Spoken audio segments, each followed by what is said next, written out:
मैं परमेश्वर का धन्यवाद देता हूँ। प्रभु ने एक बार फिर हम प्रत्येक को इकट्ठा होने का मौका दिया। आइए हम प्रार्थना कर कर हम शुरू करते हैं। हमारे स्वर्गीय पिता प्रभु जी, आपका वचन जब हम सीखने के लिए जा रहे हैं प्रभु, महत्वपूर्ण उपदेश प्रभु जी, आपसे विनती प्रार्थना करते हैं समझने के लिए सहायता कर। पवित्र आत्मा, आपकी अगुवाई हम मांगते हैं। सब बातों को हम आपके हाथ में सौंपते हैं।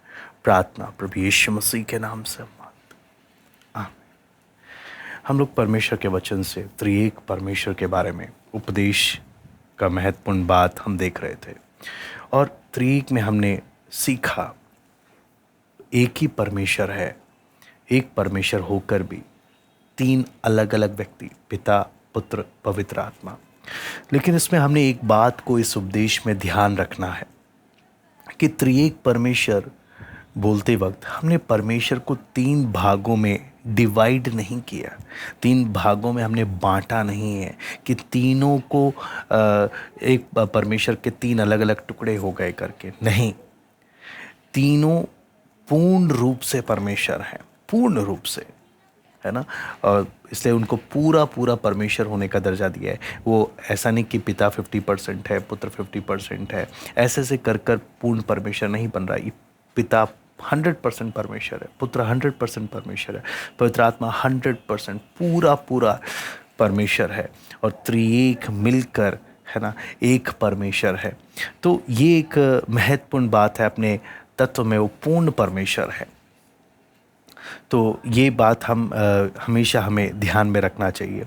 लेकिन जब बात आती है त्रिएक परमेश्वर से संबंधित उदाहरण को, कोई उदाहरण समझाने के लिए, बहुत बार लोग अच्छे मन से, सही मंशा से त्रिएक परमेश्वर को बताना चाहते हैं, लेकिन बहुत बार गलत उदाहरणों का इस्तेमाल ले लेते हैं।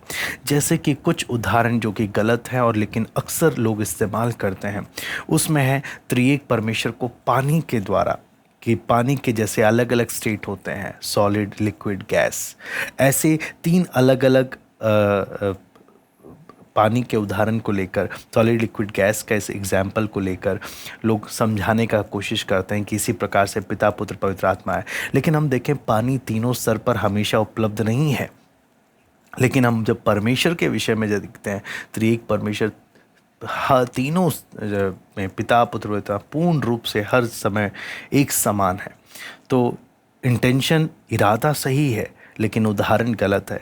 ऐसी गलत उदाहरण आता है क्या, थ्री लिंक चेन का, जिसमें थ्री लिंक चेन का जो उदाहरण लिया गया, वो त्रिएक परमेश्वर को दिखाने के बजाय तीन अलग अलग परमेश्वर का उदाहरण बन जाता है, जो ट्रीथिज्म को है, जो कि पूर्ण रूप से गलत होता है। फिर तीसरा उदाहरण जो इस्तेमाल किया जाता है परमेश्वर को समझाने के लिए, वो है मनुष्य का।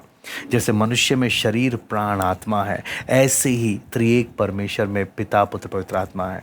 लेकिन ये उदाहरण में भी दिक्कत क्या है, मनुष्य जैसे ही मर जाता है, उसकी मृत्यु के साथ प्राण, आत्मा अलग हो गए, है ना। लेकिन यहाँ पर जब हम देखते हैं, त्रिएक परमेश्वर कभी अलग नहीं होते, ये इनसेपरेबल है, ये कभी अलग नहीं होते। और उससे भी बढ़कर परमेश्वर का कोई शरीर यहाँ पर नहीं हम देखते, परमेश्वर आत्मा है ना। तो यूहन्ना 4:24 में ये बात स्पष्ट रीति से लिखा है। तो ये तीन उदाहरण मैंने आपको बताया कि अक्सर इन उदाहरणों का इस्तेमाल किया जाता है जो पूर्ण रूप से गलत है। लेकिन क्या कोई सही उदाहरण है पिता, पुत्र, पवित्र आत्मा को समझाने के लिए? इसमें एक बात हम हमेशा समझें, परमेश्वर एक ऐसा परमेश्वर वो है जिसके लिए हमारे पास कोई भी बिल्कुल सटीक उदाहरण हम नहीं दे सकते। लेकिन कुछ उदाहरण, जैसे कि एक ट्रायंगल का जो मैंने आपको तस्वीर में दिखाया, इस ट्रायंगल की तस्वीर में जो आप देखते हैं, पिता, पुत्र, पवित्र आत्मा तीन अलग अलग हैं, लेकिन अलग अलग होकर भी ये पूर्ण एक परमेश्वर है। ये एक एग्जाम्पल है कि परमेश्वर तीन होकर भी कैसे एक है। ऐसे ही हम 1:1:1 का उदाहरण भी जब हम लेते हैं, तो वहाँ पर भी हम देखते हैं कि इनको जब गुनाह करते हैं तब भी एक ही निकलता है ना। इसका कभी भी त्रिएक परमेश्वर के लिए 1+1+1 वाला उदाहरण हम नहीं ले सकते। वो ट्रीथिज्म का उपदेश हो जाएगा, जो कि गलत है, और अक्सर हमसे ऐसा गलती हो जाता है। इसलिए हम मंशा सही होती है त्रिएक परमेश्वर को समझाने के, लेकिन गलत उदाहरण भी गलत उपदेश की ओर हमें ले जाता है। फिर तीसरा आता है परमेश्वर प्रेम है कर ये उदाहरण भी हम ले सकते हैं, जिसमें एक प्रेम करने वाला है और एक जिससे प्रेम किया जा रहा है, और प्रेम की आत्मा है। तो ये भी, इसमें भी तीनों व्यक्ति हैं, तो ये भी हम देख सकते हैं कि किस प्रकार पर ये उदाहरण भी हम ले सकते हैं।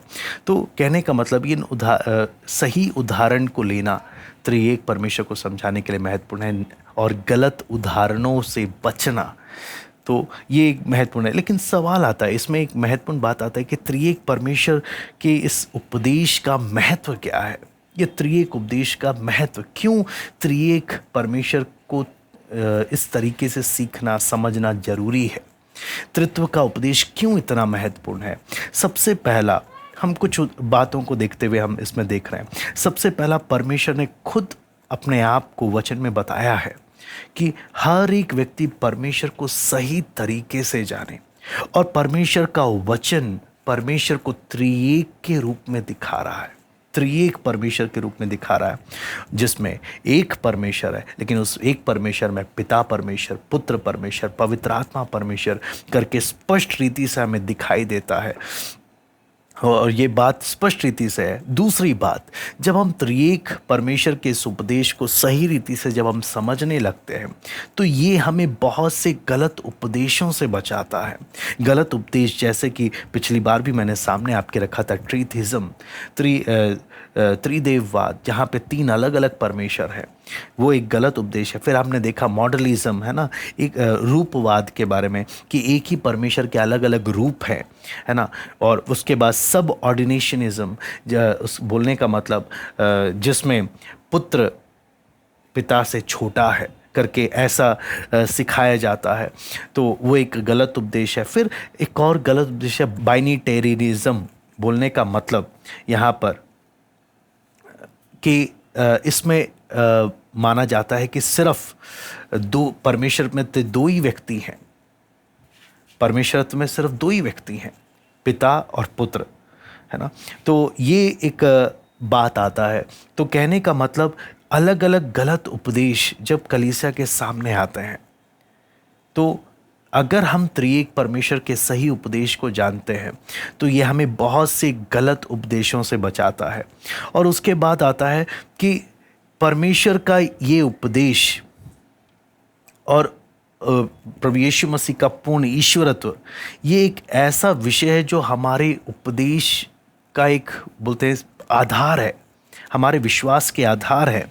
और त्रिएक परमेश्वर का ये उपदेश हमारे उद्धार से जुड़ा हुआ है ना।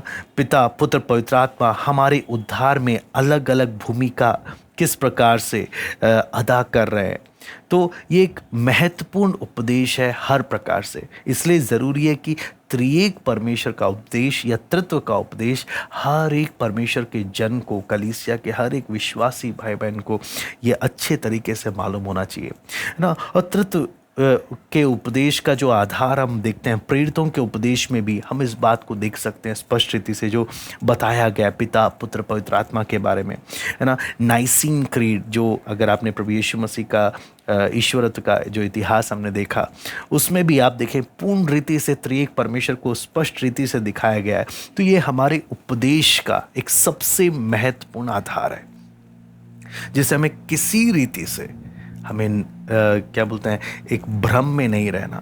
बाइनिटेरियनिज्म, जिसमें 2 ही पिता और पुत्री हैं।